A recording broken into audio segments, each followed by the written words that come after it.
Amen. Amen. La Bible nous dit que Dieu ne regarde pas au nom, mais que Dieu vient se manifester là où deux ou trois personnes sont là. Amen. Amen. Amen. Des fois dans notre pensée, nous regardons au nombre, nous regardons à la quantité. Mais Dieu ne regarde pas seulement à la quantité, Dieu regarde à la qualité. Amen. Amen. S'il y a une quantité avec une mauvaise qualité, ça ne sert à rien. Regardez l'industrialisation, ce que ça a fait. Ils ont des grosses quantités, mais peu de qualité. Mais quand la qualité est là, et si cela commence à se multiplier, alors la gloire de Dieu va se répandre et se répandre et se répandre. Amen. Amen. Alors que j'étais en train de rouler aujourd'hui en camion, je ne pensais même pas à ce que j'allais prêcher ce soir, j'étais occupé à mon travail, tout d'un coup le Saint-Esprit a commencé à me parler. Et il m'a dit, je vais t'expliquer quelque chose, et je vais t'expliquer quel est l'ennemi numéro 1 de la personne. Dis, aujourd'hui je vais découvrir mon ennemi numéro 1. Dis-le à ton frère, dis-le à ta soeur. Dis-le, aujourd'hui je vais découvrir mon ennemi numéro 1. Amen. Tu vas découvrir ton ennemi numéro 1. Nous voyons que dans les États, il y a des ennemis numéro 1. Et souvent, quand ils ont un numéro 1, on fait des grands écriteaux, des grandes affiches. On a fait comme ça pour Ben Laden. On a fait comme ça pour Jacques Messrine. Pour tous les grands numéros 1, on a chaque fois mis des grands écriteaux, des grandes pancartes. Mais aujourd'hui, j'aimerais que nous puissions aller voir quel est l'ennemi numéro 1. Amen. Souvent, on pense que c'est Satan l'ennemi numéro 1. Mais je vais vous dire que ton premier ennemi, malheureusement, c'est celui que tu regardes quand tu regardes dans la glace. Amen. Ben oui, c'est toi-même. Le premier ennemi de chaque personne, ce n'est même pas tout ce qui est autour de toi, c'est toi-même. Pourquoi? Parce qu'avec les personnes autour de toi, les personnes qui te font souffrir, les personnes qui te font du mal, tu peux avoir un grand cœur, tu peux pardonner facilement ou difficilement, ça dépend ce qu'on t'a fait. Mais la première personne avec qui tu es dur, avec qui tu es sans pitié, quand tu fais une erreur, c'est avec toi-même. Parce que souvent on arrive à pardonner aux autres, mais on n'arrive pas à se pardonner soi-même. Et le Seigneur est en train de me parler, il m'a dit, beaucoup d'hommes, beaucoup de femmes viennent me demander pardon. Je leur accorde le pardon. Mais ils ont un problème pour avancer dans la vie parce qu'ils n'arrivent pas à se pardonner eux-mêmes. Quand on fait des erreurs, et ça nous arrive à tous, je n'ai jamais vu un homme qui n'a jamais fait d'erreur dans sa vie. Mais quand nous faisons des erreurs, nous nous reprochons chaque fois. Quand les autres nous font des erreurs, au bout d'un moment, on peut oublier. Le temps nous fait oublier les choses. Mais curieusement, les erreurs que nous faisons nous-mêmes, c'est comme si elles sont marquées au fer rouge dans notre conscience. Et on se rappelle, et on se souvient. Et chaque fois, on se dit, je ne referai plus cette même erreur. Et je ne referai plus cette même erreur. Et c'est comme si c'est un cercle vicieux qui est en train de nous emporter dans une spirale infernale. Et quand on veut marcher avec Dieu, cela nous pose des problèmes. Pourquoi? Parce qu'on demande à Dieu pardon pour certaines fautes. Et le lendemain, on revient pour les mêmes fautes.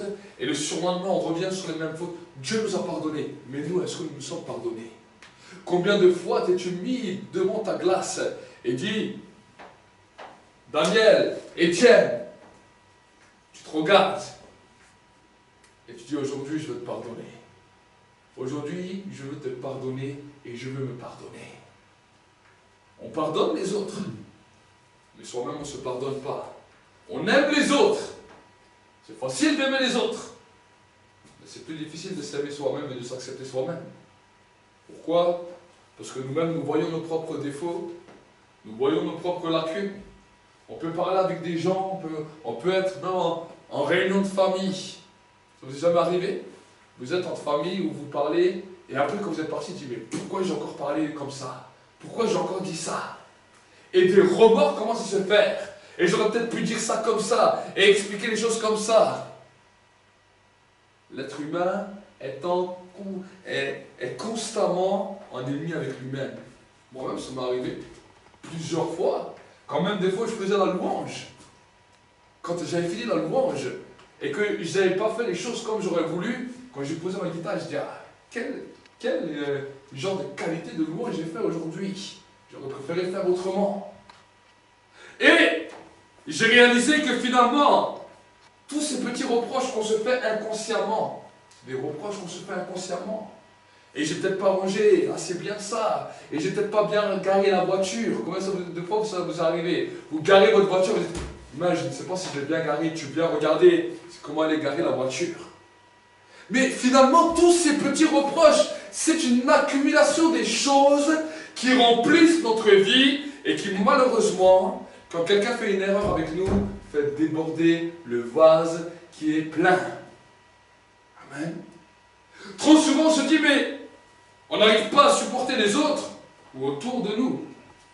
Mais finalement, si on regarde vraiment le fond du problème, c'est que on n'arrive pas à se supporter nous-mêmes parce qu'on a fait tellement d'erreurs, tellement de tracas, tellement de choses inconscientes qui viennent nous accuser, qui viennent nous condamner, que finalement, quand on se retrouve en face des autres personnes, des hommes qui sont à notre image, comme ils ont été faits à l'image de Dieu, on n'arrive plus à les supporter, parce qu'en vrai, on n'arrive plus à se supporter nous-mêmes.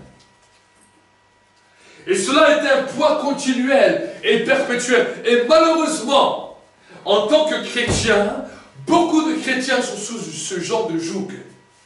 Parce qu'ils n'ont pas compris, ils n'ont pas saisi. C'est bien de demander le pardon à Dieu, mais qu'il y a aussi un temps où Dieu attend que tu te pardonnes toi-même. C'est bien de pardonner ceux qui t'offensent, ceux qui te font du mal, mais il y a un temps aussi où tu dois apprendre à te pardonner toi-même, où tu dois apprendre à être clément avec toi-même et apprendre à t'aimer. C'est ça le processus de l'amour. Le processus de l'amour, c'est pas d'abord de vouloir aimer les autres. Jésus a dit, tu ne pourras aimer que ton prochain si tu t'aimes toi-même. Tant que tu as de la difficulté à t'aimer et à t'accepter, en plus en vieillissant, ça empire. Parce qu'on a peut-être une tête qu'on n'aimerait pas avoir. Parce qu'on était plus beau quand on était jeune. On avait peut-être plus de force. On avait peut-être plus d'endurance. On était plus, peut-être, fort dans certaines choses. Et peut-être que quand on se regarde, on se dit, oui, mais maintenant, qu'est-ce que je dois faire? Je vais vous dire que quand vous êtes vieux, vous êtes encore plus beau que quand vous êtes jeune. Amen. Parce que vous avez une couronne de sagesse sur la tête et une couronne d'expérience sur la tête. Ça vous donne un poids qui est encore plus grand que quand vous étiez jeune. Amen. C'est vrai. Certaines choses de la vie, quand vous étiez jeune, vous ne le voyez pas de cette manière. Mais avec l'âge, tu commences à avoir une bonne vision. Avant, quand tu étais jeune, tu voyais que le bout de ton nez. Mais quand tu deviens plus vieux, tu vois plus loin. Parce que la vie t'a appris à voir plus loin. Amen. Donc cela doit t'apprendre à pouvoir t'accepter et à pouvoir te regarder et te dire, bon, voilà, c'est vrai que dans ma vie, j'ai peut-être pas tout fait bien, j'ai peut-être fait plein de choses de travers, mais peu importe ce que j'ai fait de travers, je veux me pardonner et être réconcilié avec moi-même. Beaucoup de gens se réconcilient avec leurs amis. Beaucoup de gens se réconcilient avec leurs voisins. Beaucoup de gens se réconcilient avec les gens les plus proches, leur famille. Il y a aussi des gens qui se réconcilient avec Dieu. Et ça, c'est important de se réconcilier avec Dieu. Parce que si on ne se réconcilie pas avec Dieu, la porte du ciel sera fermée. Mais, il y a aussi quelque chose qui est important sur terre. C'est se réconcilier avec soi-même. Parce que tu ne peux que retrouver un équilibre parfait, même dans ta foi, même dans ta vie spirituelle, si tu es réconcilié avec toi-même. Tu ne peux que commencer à t'épanouir et à voir les choses que Dieu donne quand tu commences à te réconcilier avec toi-même. Et j'aimerais vous dire que le plus long des processus dans la foi, ce n'est pas de marcher avec Dieu, ce n'est pas d'expérimenter des choses avec Dieu, parce qu'on peut tous expérimenter des choses avec Dieu, on peut tous expérimenter les exaucements de prière, on peut tous expérimenter la présence de Dieu, on peut tous expérimenter des moments glorieux où Dieu nous touche, ça c'est merveilleux. Mais nous ne pouvons vivre que ces moments pleinement, quand tu acceptes de te réconcilier avec toi-même. Et ça c'est un travail du Saint-Esprit dans la vie de l'homme. Parce que la Bible nous dit que quand le Saint-Esprit vient, il vient habiter dans nos vies pour faire de nous une nouvelle création. Voici l'apôtre Paul a dit, voici toutes les choses anciennes sont le passé, maintenant toutes les choses deviennent nouvelles. Quelle est la première chose qui doit devenir nouvelle dans ta vie? La première des choses qui doit devenir nouvelle dans ta vie, c'est l'acceptation que tu as de toi-même. L'acceptation que tu as quand tu te regardes dans la glace. L'acceptation que tu as quand tu arrives quelque part. Vous savez, il y a des choses que nous nous sommes habitués. Nous sommes habitués à nous auto-juger. Le peuple, surtout français, qui sont habitués à l'apparence. Dans certains peuples, on ne regarde pas forcément à l'apparence. Que tu sois gros, que tu sois mec, que tu sois petit, que tu sois chaud, que tu aies des cheveux. On ne regarde pas sur ça. Mais dans notre pays, comme dans tout l'Occident, comme aux États-Unis, on est sur l'apparence, sur ce que les gens pensent, sur ce que les gens disent, et sur le regard de tous ceux qui sont autour de nous. Et à peine tu sors de ton lit, même les gens les plus proches de ta maison, il faut qu'ils te voient bien coiffé, bien peigné, avec une tenue vestimentaire des plus correctes, parce que sinon il y a une auto-juge, une auto-critique qui commence à se mouvoir directement sur ta vie. Que tu le veux ou que tu ne le veux pas, c'est la société qui nous a conditionnés de cette manière. Et souvent nous ne faisons pas attention à cela, parce que souvent ce sont des petites choses. Ah, regarde, peut-être il y a ça qui ne va pas, et regarde, peut-être tes chaussures ne sont pas bien lacées, ah, peut-être que ton pantalon n'est pas bien. Ou alors si vous êtes des hommes, vous avez des chemises, ah, peut-être ta chemise n'est pas bien repassée. Souvent c'est ma femme qui me fait des réflexions comme ça, mais ta chemise n'est pas bien repassée. Imagine ce que les autres vont dire, donne-moi ça. Et tout d'un coup, nous faisons des autocritiques à longueur de journée à cause du paraître, à cause du regard et à cause de ce que les gens pensent. Et à cause de cela, on commence à se mener une vie qui est dure. Et si on fait encore une erreur, alors on continue à s'accuser. Vous savez, la plupart des gens qui souffrent de dépression, la plupart des gens qui sont dans les hôpitaux psychiatriques à cause de la dépression, c'est à cause du regard des autres.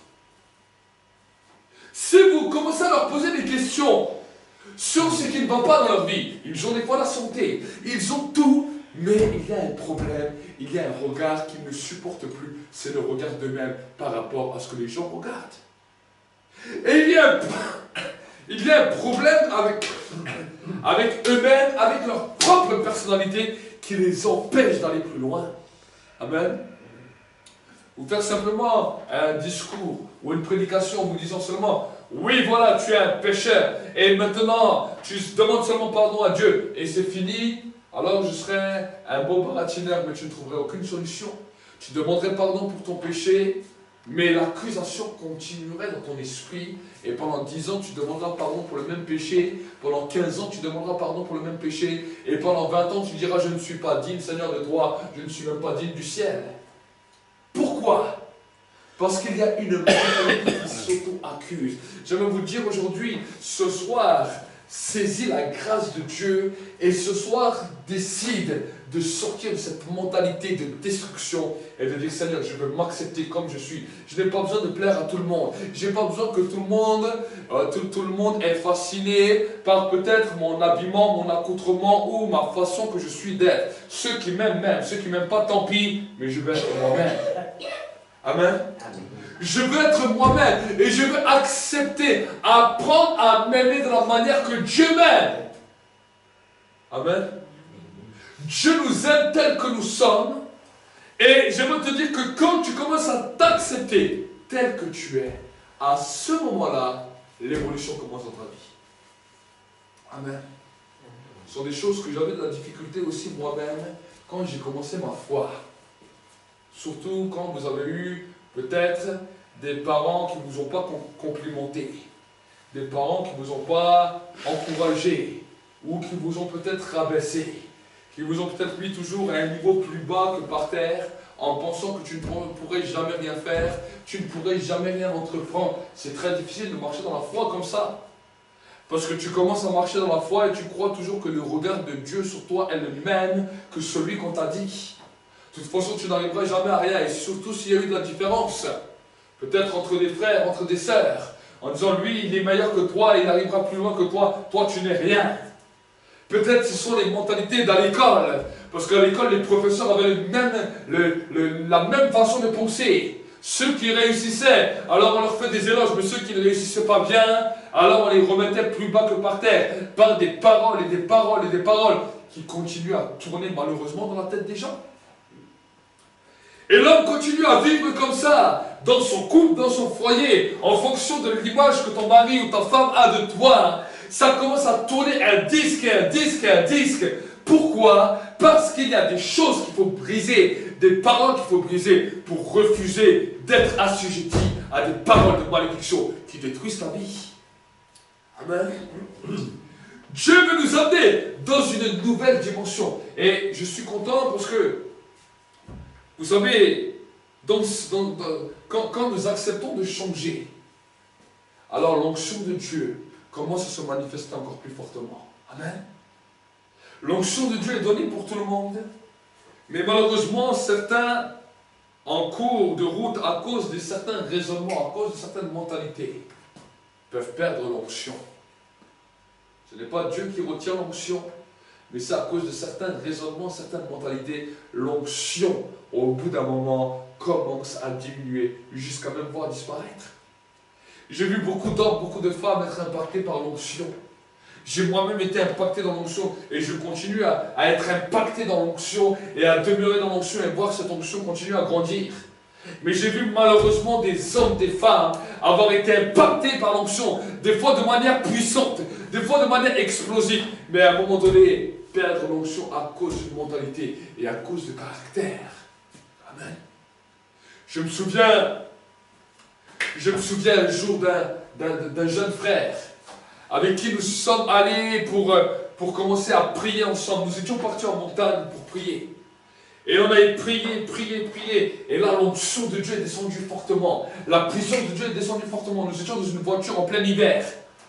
Et alors que nous étions dans cette voiture en plein hiver,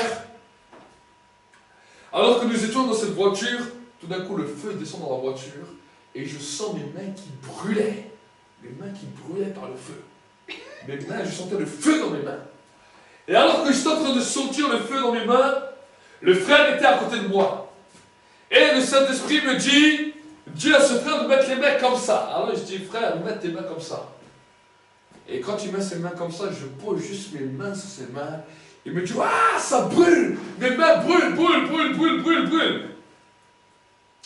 Et là, je lui donne une parole. Je lui dis, écoute mon ami, écoute la parole de Dieu. Voici maintenant, il y a des dons qui sont communiqués, des dons de guérison, des dons de délivrance. Maintenant, quand tu vas dans les endroits, pousse seulement ta main, tu vas voir ce qui va se passer. On a fini cette soirée. La soirée s'est finie. Il devait partir quelques semaines après dans sa famille en Algérie. Et il me disait, quand il est parti en Algérie, toute sa famille était là présente. Quand il mettait seulement la main, comme j'ai dit, les gens commençaient à tomber, les délivrances commençaient, sa famille a commencé à être retournée et beaucoup de membres de sa famille se sont convertis ce jour-là. Et quand il est revenu, il a vu l'onction, il était content. Pourquoi? Parce qu'il commençait à voir des choses, des manifestations, des guérisons, des délivrances, des choses extraordinaires dans sa vie. Mais à un moment donné, la mentalité qu'il avait l'a fait redescendre et rechuter.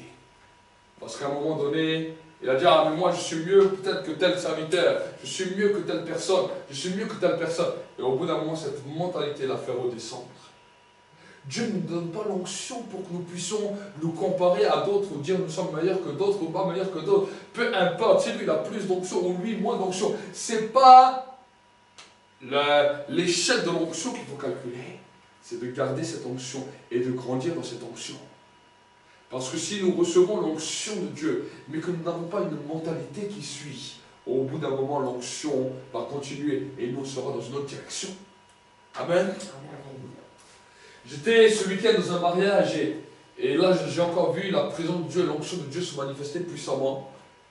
Ce n'est pas moi qui ai officié le mariage, j'étais invité dans le mariage.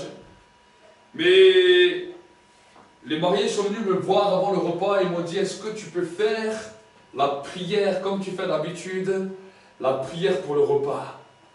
Et j'ai dit, ok, d'accord, je vais faire la prière pour le repas. Et je suis allé, j'ai fait la prière pour le repas, il y avait plus d'une centaine de personnes, dans lesquelles 90% n'étaient pas chrétiens, n'étaient pas convertis. Et j'ai demandé à tout le monde qui était là de fermer les yeux. Et je leur ai dit, je vais prier pour le repas, fermez les yeux s'il vous plaît. Et ils ont fermé tous les yeux. Et j'ai prié pour le repas. Et ensuite, le mariage a commencé, les festivités ont commencé. Et à un moment donné, je suis sorti dehors et là, il y avait une personne qui est venue, un jeune homme qui est venu, m'a dit, tu es pasteur? Je fais oui. Et là, on a commencé à parler, j'ai commencé à lui prêcher l'évangile. Et il était interpellé, il me disait, j'ai déjà entendu une personne qui a parlé de la même manière que toi. Et il a commencé à me parler de sa vie. Et au bout d'un moment, je lui ai dit, mais alors qu'est-ce qui te manque encore? Il me dit, bon, je suis encore un petit peu attaché à certaines choses du matériel. Je dis, mais écoute, si tu es attaché aux choses du matériel, et qu'à cause du matériel, tu quittes cette terre, et tu vas en enfer, c'est dramatique. Parce que la seule porte qui peut t'ouvrir la porte du paradis, c'est Jésus. Et ensuite, on a continué à parler, et ensuite, lui, il est parti. Et pendant qu'on était en train de parler, il y avait une autre jeune fille qui était en train de fumer, et qui était en train de nous écouter. Et elle a dit, ah, pasteur, moi aussi, j'ai des questions à vous poser. Et j'ai commencé à lui prêcher l'évangile, et en 10 minutes, elle s'est convertie. Elle a donné sa vie à Jésus. Elle a donné son cœur à Jésus. Et à la fin, elle m'a dit, mais qu'est-ce que je dois faire? Et je dis, ma soeur, mettez votre vie en règle, repentez-vous, soyez baptisés, et vous allez recevoir le don du Saint-Esprit. Et ensuite, elle était tellement touchée qu'elle est partie. Et les festivités ont continué. Et pendant que les festivités, il y a un autre frère qui était là, qui était malade. Qui était sorti de l'hôpital, mais il était malade, il était juste venu pour le mariage. Et je dis, si tu veux, je vais prier pour toi. Il me dit, ok, il n'y a pas de problème. On allait dans une pièce à côté. J'ai commencé à prier, les démons ont commencé à se manifester, j'ai chassé les démons en plein mariage. On n'était pas dans une église. On commence à chasser les démons, on commence à prier, et pour la gloire de Dieu. Et ensuite, les festivités ont continué. Et vers la fin, il y avait une dame qui était là, elle avait un certain âge. J'ai pu parler pendant ce temps de mariage à plusieurs personnes qui ne connaissaient pas le Seigneur, plusieurs personnes qui étaient interpellées par ce que Dieu fait. Et là, je vois cette femme qui était en train de boiter avec une canne. Et je l'arrête et je lui dis, madame, qu'est-ce que vous avez? Elle me dit, ah, j'ai une fissure dans la jambe et tout. J'ai pas tout compris parce qu'il y avait la musique. Et je lui ai dit, si vous voulez, je peux prier pour vous. Elle me dit, ok, il n'y a pas de problème. Et on est allé à côté, et là, il y avait toute sa famille, parce que c'était la maman du marié qui était là. Et là, j'ai prié pour elle, une simple prière. J'ai posé les mains sur la tête, j'ai prié. Et quand j'ai fini ma prière, j'ai dit, vous verrez demain quand vous vous leverez ce que Dieu fait. Et je suis parti. Et aujourd'hui, j'ai le marié qui me téléphone. Et déjà, le marié m'a dit, tu sais, les membres de ma famille, même qui ont parlé avec toi, d'habitude, jamais ne veulent rien entendre à l'évangile. Ma maman n'a jamais voulu que quelqu'un prie pour elle.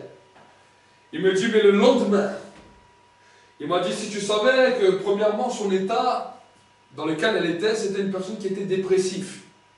Mais elle m'a dit, le lendemain, elle l'a téléphoné avec une grande joie, de manière explosive. Elle lui a carrément dit, aujourd'hui, je n'ai même pas marché avec ma canne. Et elle a dit, je ne sais pas ce qui m'a fait cette personne, mais dans ses yeux, j'ai vu quelque chose. Il m'a regardé comme jamais aucun homme ne m'a regardé. Alors moi, je ne sais pas comment je l'ai regardé. Je l'ai regardé tout à fait normal. Elle dit, il m'a regardé comme jamais aucun homme ne m'a regardé. Il m'a parlé comme jamais aucun homme m'a parlé. Je crois que je suis tombé amoureux de lui. Alors, mon but, ce n'est pas de faire tomber ou de faire tomber amoureux toutes les mamies du monde. Mais le frère lui a dit, ce que tu as vu, ce n'est pas lui, ce n'est pas lui-même. C'est la présence de Dieu qui est à travers lui que tu as vu. Amen. Et il me disait ça encore aujourd'hui. Aujourd'hui, on a encore parlé ensemble. Et le Saint-Esprit m'a dit, ça c'est la manifestation de l'onction. Et je vais vous dire que l'année 2018 va être impactée de quelque chose de glorieux. Parce qu'il y aura des guérisons, des miracles, des délivrances comme jamais il y a eu. Amen. Amen. Les gens, des fois, ont du mal, des fois, ont la difficulté à venir à l'église. Mais ils vont venir à cause de ce qu'ils vont entendre, les miracles, les guérisons, les délivrances qui vont se produire. Et Dieu a dit que dans ce lieu, des grandes choses vont commencer à se produire et vont commencer à se passer. Prépare-toi pour l'année 2018. Amen. Amen. L'année 2018 va être marquée de grandes croisades, de grands temps de guérison, de grands temps de délivrance et de grands temps de miracles pour la gloire de Dieu le Père. Amen. Amen. C'est quelque chose que j'ai reçu fortement de la part de Dieu. Et je sais que quand tu demeures dans l'onction à des moments peut t'étonner. Parce que l'onction va commencer à exploser d'elle-même, à se manifester d'elle-même et à se décupler. L'onction peut augmenter ou diminuer en fonction de l'endroit où tu te trouves et en fonction de la soif des gens. J'ai souvent vu des fois, à des moments où je me trouvais devant certaines personnes qui avaient soif, une onction puissante se déverser. Et des fois, où je me trouvais devant des personnes qui étaient froides, qui ne voulaient rien savoir, que là, je savais que ce n'était pas la peine de continuer à parler, qu'il fallait que j'aille là où des hommes et des femmes ont faim et soif de Dieu. Amen. Amen. C'est cela que nous devons comprendre. Et nous allons lire ensemble la parole de Dieu dans le livre de Luc. Luc, chapitre 4, et au verset 14. Et nous allons voir ensemble ce que la parole de Dieu déclare. Amen. Luc chapitre 4 et au verset 14.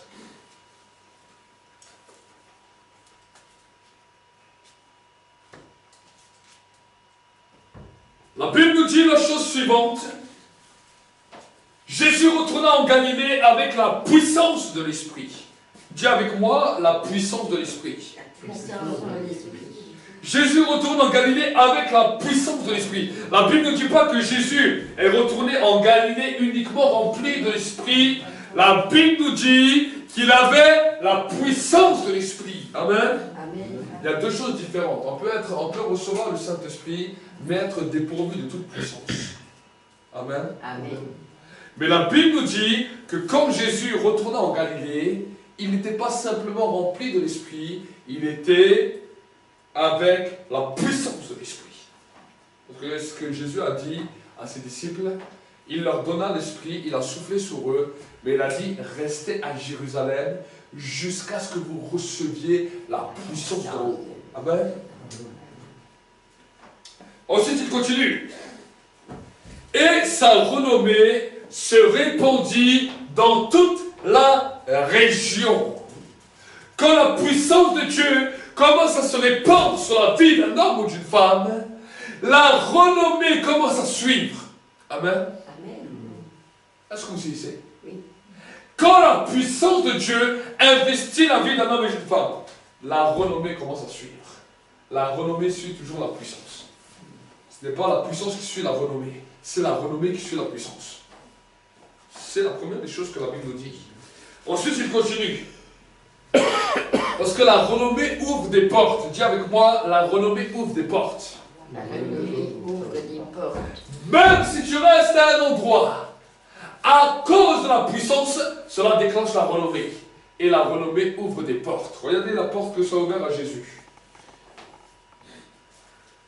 Il enseignait dans les synagogues et il était glorifié par tous.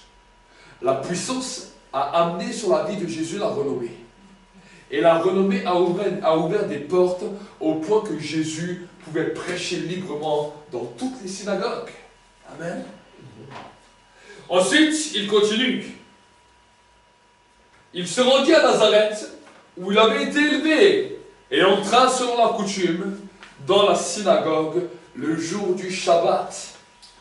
Il se leva pour faire la lecture, et on lui remit le livre du prophète Ésaïe. Il ouvrit le livre et trouva le passage où il est écrit « L'Esprit de l'Éternel est sur moi, parce qu'il m'a oint pour guérir ceux qui ont le cœur brisé, pour annoncer la bonne nouvelle aux pauvres. Il m'a envoyé pour proclamer aux captifs la délivrance et aux aveugles le recouvrement de la vue, pour renvoyer libres les opprimés et pour proclamer une année de grâce du Seigneur. » Puis il roula le livre, le rendit au serviteur et s'assit. Les yeux de tous dans la synagogue étaient fixés sur lui. Alors il se mit à dire, « Aujourd'hui, cette parole de l'Écriture que vous venez d'entendre est accomplie. » Et tous lui rendaient témoignage, admiraient les paroles de grâce qui sortaient de sa bouche. Il disait, n'est-ce pas le fils de Joseph? Amen. Jésus a commencé à parler de l'onction. Les prophètes ont parlé de l'onction. Les prophètes ont parlé du temps de l'onction, du temps où le Saint-Esprit se déverserait et le temps où le Saint-Esprit commencerait à manifester la puissance de sa gloire. Mais curieusement, quand les prophètes l'annonçaient dans un temps futur proche. Mais la Bible nous dit que quand Jésus est arrivé, et que quand Jésus a repris ses paroles, Jésus ne l'a pas parlé d'un temps futur proche, Jésus a parlé de l'accomplissement imminent, de l'accomplissement présent de la chose qui venait d'être dite. Entre une déclaration future et une déclaration accomplie, c'est deux choses. Un président vous parlera toujours d'un projet futur, mais rarement de l'accomplissement présent. Mais j'aimerais vous dire que Dieu ne parle plus simplement d'un accomplissement futur, mais Dieu parle de l'accomplissement présent. Cette parole que vous venez d'entendre est accomplie. Toute parole que Dieu dit trouve son accomplissement dans cette parole. Cette parole que vous venez d'entendre est accomplie maintenant, je vous le dis. Amen. Amen. Et quand il a dit ça, cela a choqué toute la salle. Cela a étonné toute la salle. Comment il devait se poser des questions. Les prophètes même d'avant lui ont parlé d'un temps futur. Et la Bible nous dit que quand Jésus vient, il dit, voilà ce que tu viens d'entendre maintenant est accompli et s'accomplit maintenant. Cela a étonné les gens. Mais la Bible nous dit, tous lui rendaient témoignage, admiraient les paroles de grâce qui sortaient de sa bouche. Amen. C'est cela qui est le plus important, parce qu'ils voyaient que la puissance de la parole avait une autorité puissante pour révolutionner leur vie. Aujourd'hui, j'aimerais déclarer une nouvelle parole sur ta vie. Jusqu'à aujourd'hui, tu étais dur avec toi. Tu étais dur avec toi-même. Ton premier ennemi, ce n'était pas Satan, mais c'était toi-même. Satan joue simplement sur le fait que tu es dur avec toi-même, et il vient te rappeler, il vient te mettre un négatif sur toi, ta vie, et il vient te rappeler le film que tu as fait, là où tu as fait des erreurs, pour t'accuser. C'est seulement ça que Satan fait. Mais si à un moment donné tu arrêtes cette machine, et tu dis à ce mauvais cinéaste qui se pose devant toi, à te mettre le film du rappel de tes erreurs, tu lui dis, tu arrêtes, parce que maintenant je m'accepte, et je me suis réconcilié avec moi-même, tu n'as plus le droit. Alors le combat que tu auras avec Satan ne sera plus le même. Amen. Amen. Tant que tu es dans ce premier combat, Satan a déjà eu la victoire sur toi. Parce qu'il sait qu'il n'a pas besoin de te détruire, il n'a pas besoin de te faire un affront de choc, il te met simplement un vieux film dans lequel il te rappelle tes erreurs, et à cause de ce vieux film, te voilà prisonnier, te voilà dans les chaînes, te voilà dans les pleurs, te voilà dans l'angoisse, te voilà dans le désespoir. Pourquoi? Parce que tu n'arrives pas à avancer. Mais quand tu commences à refuser ce mauvais film, à refuser ce vieux souvenir, et à dire que je me réconcilie avec moi-même, et j'accepte que l'onction fasse de ma vie une nouvelle personne, même si tu as fait une erreur hier, même si tu as fait un péché hier, aujourd'hui tu as la capacité de dire adieu à tout ce péché. Vous savez, des fois, curieusement, nous pouvons faire le même péché, plusieurs fois, sans jamais nous sortir de ce péché. Pourquoi? Parce que finalement, on ne s'est jamais pardonné.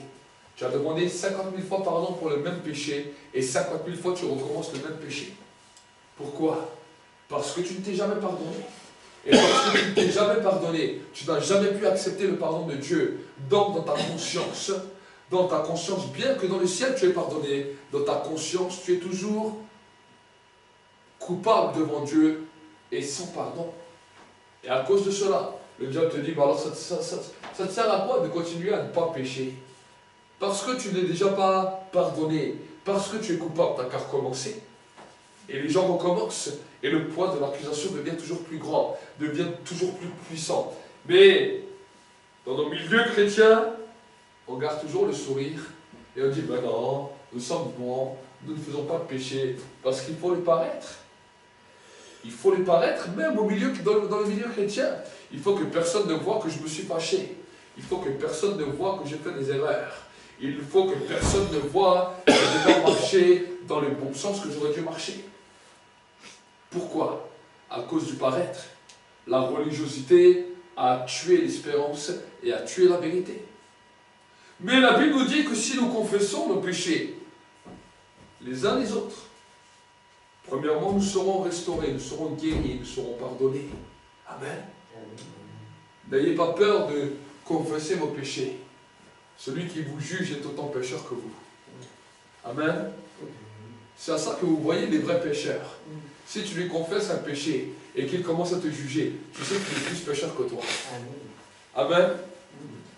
Mais si c'est une personne qui te dit ne t'inquiète pas, moi aussi j'étais pécheur, mais maintenant j'ai réussi à me pardonner, j'ai réussi à recevoir le pardon de Dieu et j'ai réussi à être libéré de ce péché, cette personne a trouvé la vérité qui vous affranchira et qui vous rend réellement libre. Amen. Ce soir, ne te condamne pas à essayer d'être le plus juste, le plus parfait. Accepte d'être comme tu es et dis Seigneur, j'accepte de me pardonner et j'accepte que tu accomplisses le changement dans ma vie. Amen. C'est ça que Dieu veut.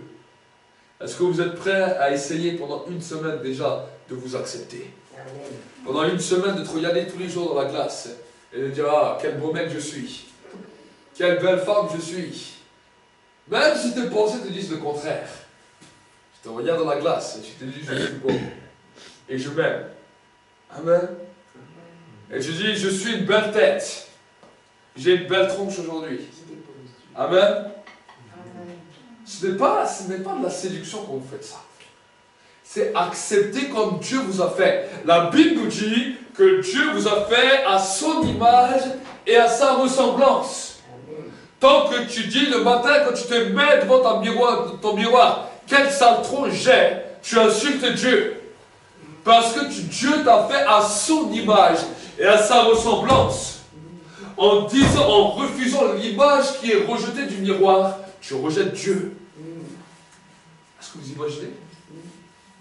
Tu dis, ah Seigneur, je t'aime, tu n'as jamais vu Dieu. Mais par contre, la Bible nous dit que Dieu t'a fait à son image, à sa ressemblance. Quand tu vois ton image, tu rejettes ton image. C'est pas possible.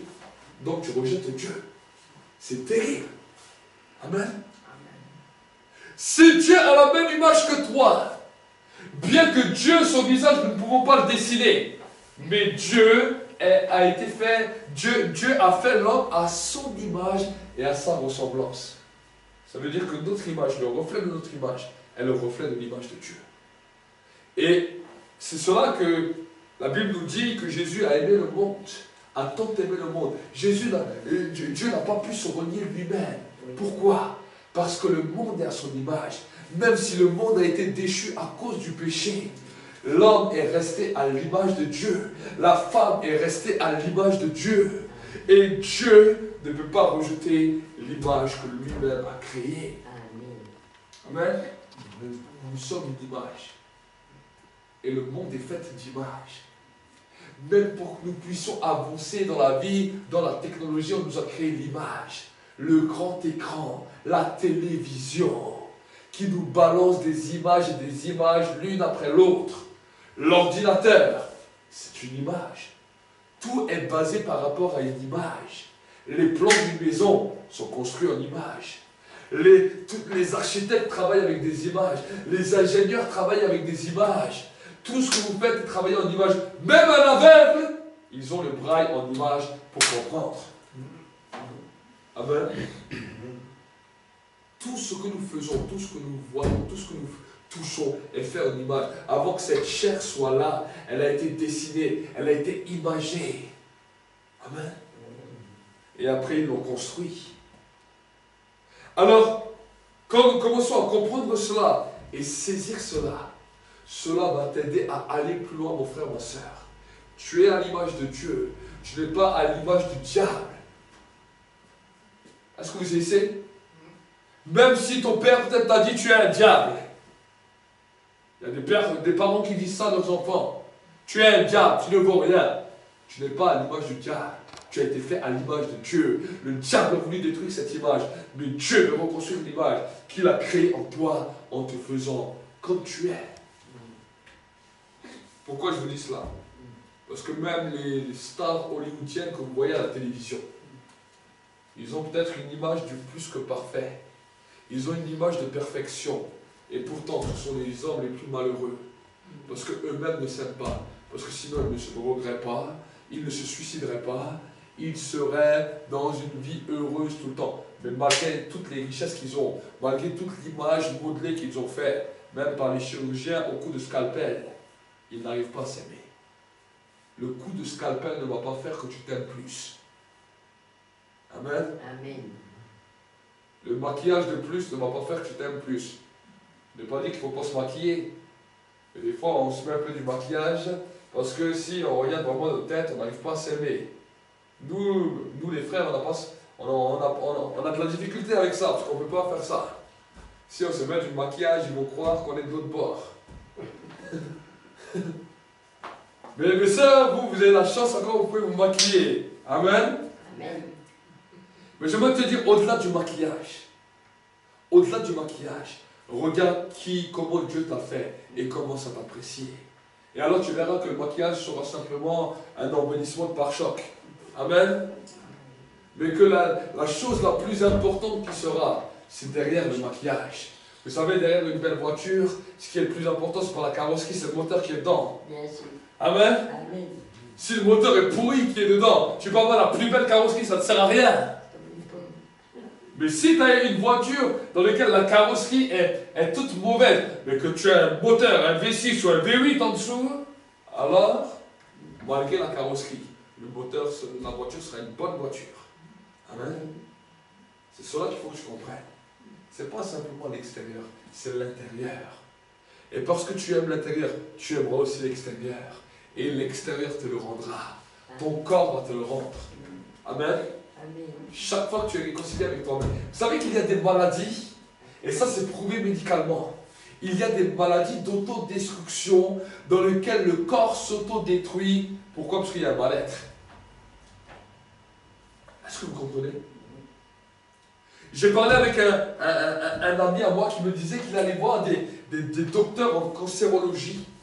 Et les cancérologies leur ont dit, mais vous savez, monsieur, le cancer n'est pas une maladie. Le cancer, c'est fabriqué par le propre corps et c'est une autodestruction du corps qui commence à fabriquer des mauvaises cellules qui commencent à amener que le corps pourrit. Mais pourquoi cela se produit? Parce que l'être humain a un problème avec lui-même et il s'autodétruit lui-même. Combien de maladies aujourd'hui sortent médicalement dans lesquelles le corps s'autodétruit tout seul, sans aucun virus, sans aucune bactérie? Les globules commencent à se combattre eux-mêmes à l'intérieur du corps. Pourquoi? Parce que l'homme a un mal-être avec lui-même. Ce n'est pas les médicaments qui vont vous changer ça. C'est le temps où vous allez vous réconcilier avec votre propre personne, avec Dieu et avec votre propre personne. Et alors là, l'onction sera puissante. L'onction va vous guérir. Parce que la Bible nous dit qu'un des premiers attraits de l'onction, regardez ce que la Bible nous dit, dans les versets 18, l'Esprit du Seigneur est sur moi. Pourquoi il est sur moi, l'Esprit du Seigneur? Parce qu'il m'a oint. Pourquoi il m'a oint? Pour guérir ceux qui ont le cœur brisé. Il n'y a pas que les chagrins d'amour qui brisent le cœur. Souvent, c'est le chagrin d'amour qui nous fait pleurer. Oh, les chagrins d'amour, on nous met les films, Roméo et Juliette, dans lesquels ils ont le cœur brisé à cause d'un chagrin d'amour. Ce n'est pas seulement les chagrins d'amour qui nous brisent le cœur, mais des fois les situations, le regard que nous avons sur nous-mêmes qui nous brise nos propres cœurs. On aimerait ressembler à un tel et on ne lui ressemble pas, ça nous brise le cœur. On aimerait faire les choses parfaitement et on ne les fait pas, ça nous brise le cœur. On aimerait faire les choses différemment et on ne les fait pas, ça nous brise le cœur. Et on continue, et le cœur est brisé, Mais la Bible nous dit que l'Esprit du Seigneur vient sur nos vies parce qu'il veut nous oindre. Pourquoi? Pour guérir ceux qui ont le cœur brisé. Amen. Amen. Et il y a des temps où nous devons dire, Seigneur, je reconnais que mon cœur a été brisé. Je reconnais que mon cœur a été brisé. Brisé par la souffrance. Brisé par le rejet. Brisé par l'image que j'avais de moi-même. Brisé par la dureté que j'avais de moi-même. Sois moins dur avec toi-même. Sois moins exigeant de toi-même. Commence à accepter aussi que tu as des défauts. Commence à accepter aussi que tu peux faire des erreurs. Commence à l'accepter. Vous savez, quand j'étais au mariage, moi je suis des fois un peu le roi des gaffes. Et quand j'ai voulu prendre un verre de jus, il y avait une bouteille de crément à côté de moi. Et bing, la bouteille de crément a volé. Il y avait un monsieur qui était derrière. Et il s'est ramassé sur le pantalon. Et mon épouse me dit, je ne peux jamais t'emmener nulle part. Chaque fois que je t'emmène quelque part, il faut que tu renverses quelque chose. Et j'aurais pu le prendre de deux manières. Soit la première manière, dire oui, c'est vrai, je fais que des erreurs, maintenant je m'en veux, et ci et ça. Et à ce moment-là, le Saint-Esprit a commencé à me parler. Il me dit, j'ai permis cette erreur pour que tu puisses t'accepter même en faisant des erreurs. Amen. Amen. D'autres fois, quand cela m'arrivait, je dis, purée, j'ai encore fait ça, et encore ça tombe sur les habits. Mais là, curieusement, je l'ai pris différemment. Et j'ai dit, Seigneur, je ne vais pas le prendre de la même manière. Mais je vais encore plus m'accepter, encore plus m'aimer. Et j'ai dit à ma femme, je dis, mais tu sais, c'est comme ça. Il faut que tu m'aimes comme ça. Amen. Amen. Moi, je m'aime comme ça. Maintenant, c'est à elle de m'aimer comme ça aussi. Amen. Amen. Parce que si Dieu vous aurait fait tous parfaits, alors il n'y aurait plus de charme. C'est les défauts qui font du charme. Est-ce que vous savez? Un jour, j'ai regardé un petit peu à la télévision et il parlait c'était des visagistes qui étaient en train de parler. Et il disait que si tout le monde serait fait à la perfection au niveau du visage, tout le monde serait moche. Mais c'est les petites imperfections. Si vous regardez bien votre mâchoire, vous allez voir qu'il y a peut-être des fois un côté qui va un peu plus à droite, un peu plus à gauche. Si vous regardez vos oreilles, elles ne sont pas tout à fait, des fois parallèles, des fois il y en a une un peu qui monte un peu plus l'autre. Même les yeux. Mais si vous ne serez pas fait de cette manière, vous n'aurez pas le charme que vous aurez. Est-ce que vous savez? Ça veut dire quoi? Ça veut dire que certains défauts ont un charme. Si même vous construisez une maison, vous voyez les maisons, la construction, même vous faites tout ce que vous voulez, les murs, vous ne les trouvez jamais droits. Vous faites tout ce que vous voulez, c'est ça qui fait un charme d'une maison. Si tout serait droit, si tout serait carré, tout serait moche. Mais vu qu'il y a chaque fois un petit défaut, ce défaut, c'est ça que vous allez embellir et c'est ça qui va faire le charme de votre vie. Est-ce que vous essayez? Quand vous commencez à comprendre ça, vous n'allez plus vous dire, ah, pourquoi j'ai une jambe un peu plus grosse que l'autre? C'est ça qui va faire son charme. Amen. Parce que quand vous allez être fatigué, vous allez sur la plus forte jambe et vous dites, ah, merci Seigneur, tu m'as fait une jambe un peu plus costaud que l'autre pour pouvoir me reposer dessus. Amen. Amen. Si tu as donné un bras, si, regardez, même dans vos bras, il y a un bras que vous avez plus de force que l'autre. C'est pour ça qu'on vous dit que vous êtes soit droitier, soit gaucher. Imaginez, vous serez ni droitier ni gaucher. Vous aurez deux mains gauches ou deux mains droites. La même force dans les deux bras. Vous ne saurez même pas lequel utiliser quand vous aurez besoin de l'utiliser. Mais à cause de la manière dans laquelle Dieu t'a fait, tu sais que non, même pour manger, si je suis droitier, si j'ai plus de force dans ma main droite, je vais utiliser ma main droite. Ce sont des choses que on penserait que non, c'est des défauts. Mais en vrai, c'est ça qui va faire ton charme. C'est ça qui va faire ta force. Et c'est ça qui va te rendre un humain unique. Amen. Accepte les défauts même que tu as et dis, Seigneur, je veux m'accepter et m'aimer comme je suis. Amen. Nous allons prier ensemble. Et j'aimerais t'encourager à fermer tes yeux pendant un instant. À fermer tes yeux pendant un instant. Et je veux déclarer un temps de changement. Un temps de changement sur vos vies. Un temps de changement. Et peut-être s'il y a un temps où tu étais dur avec toi-même.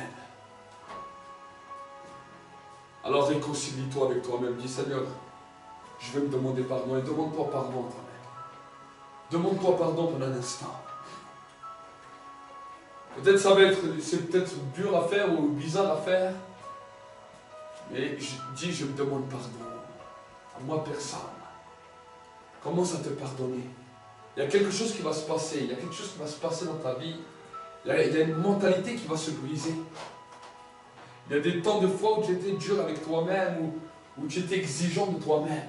Vous aussi qui êtes derrière vos écrans. S'il y a des choses qui vous parlent maintenant, alors c'est vrai que vous avez demandé le pardon de Dieu, mais maintenant, apprenez aussi à vous pardonner. Apprenez aussi à vous aimer. Apprenez aussi à vous aimer. Pour la gloire de Dieu le Père.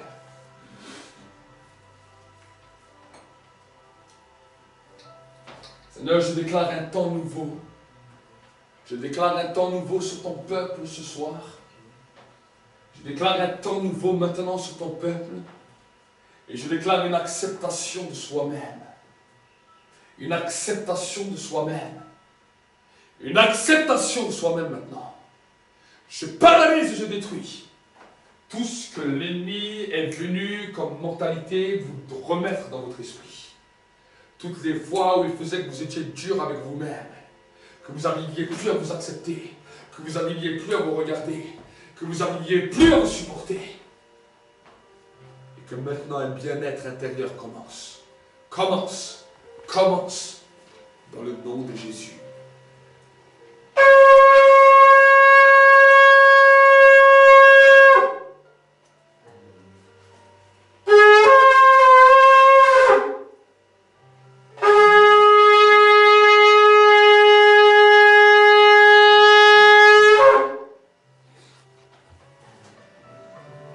Un temps de changement, un temps de transformation dans les cœurs et dans les vies. Il y a un temps de transformation, un nouveau souffle qui souffle dans ce lieu, dans vos vies et aussi dans cette région, dans la vallée du Kochesberg, dans la région de l'Alsace. Un nouveau temps. Je déclare que cette parole s'accomplissent maintenant dans le nom de Jésus.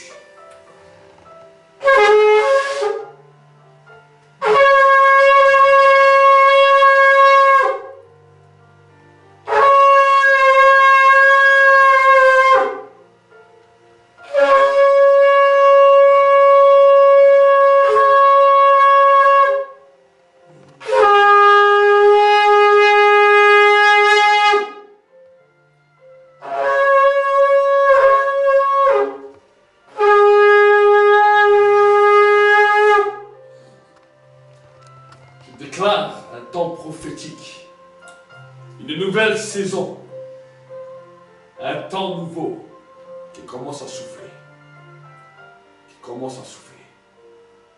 la gloire de Dieu le Père. Commence à remercier Dieu, La sonnerie de trompette annonce un temps nouveau, une saison nouvelle pour notre nation, une saison nouvelle pour ta propre vie, une saison nouvelle pour ton couple, pour ton foyer, pour ta maison, une année de guérison, une année de restauration, une année du miracle, une année de délivrance, une année de grâce du Seigneur.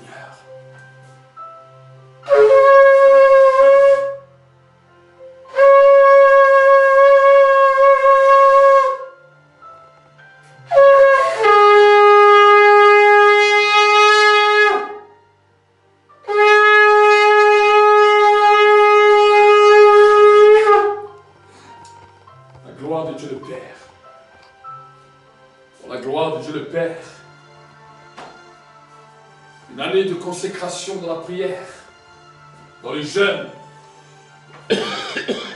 Une année où tu ne seras plus jamais la mère, où tu ne seras plus jamais le maire. Une année d'élévation. Une année d'élévation. Je prophétise sur vos vies maintenant. Je déclare que ces paroles s'accomplissent maintenant.